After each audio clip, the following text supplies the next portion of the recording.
дар ҳақиқат системаи алоқаи мобилӣ мо дар назар дорем ҳама интернети мобилӣ ки сату сифаташ суст аст.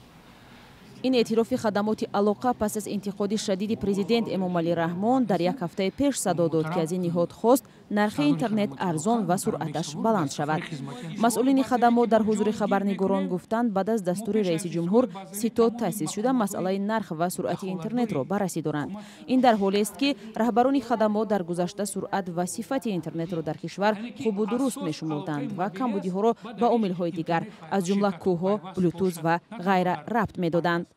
мо ҳамин шабу рӯз мутахассисони соҳаи алоқаи барқӣ, мутахассисони ширкатҳои мобилӣ, пеш аз ҳама мобилӣ вазифа доранд ки шумораи маҷмӯи изгоҳҳои базавӣ, яъне ки пойгоҳҳои базавӣ ки муштарӣ шаҳрвандро бо системаи интернети мобилӣ пайваст мекунанд ҳар чиз зиёд кунем.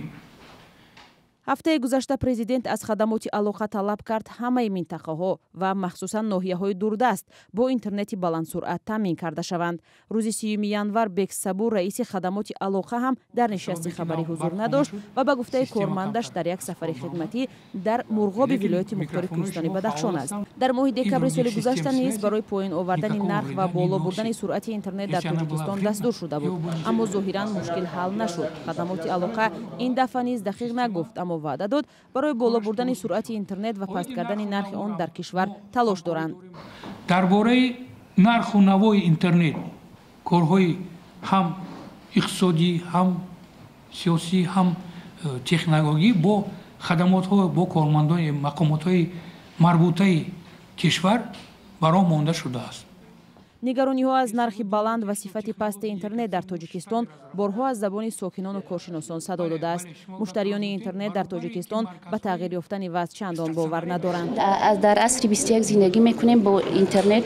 бидуни интернет мо тасаввур карда наметонем. барои мо маълумотҳо муҳим аст ва мо касби мо бисёр ҳамин чизро бо талаб мекунад ки интернет ба мо хеле зарур аст. У нас никаких проблем ни с кем нет, соседи.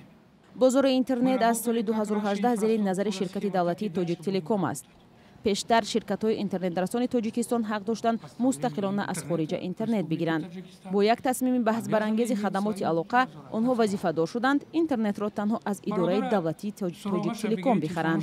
тибқи иттилои расмӣ теъдоди муштариёни интернет дар Тоҷикистон ба 4,3 миллион нафар расидааст. шуморам мессенҷер ҳисоб мешавед.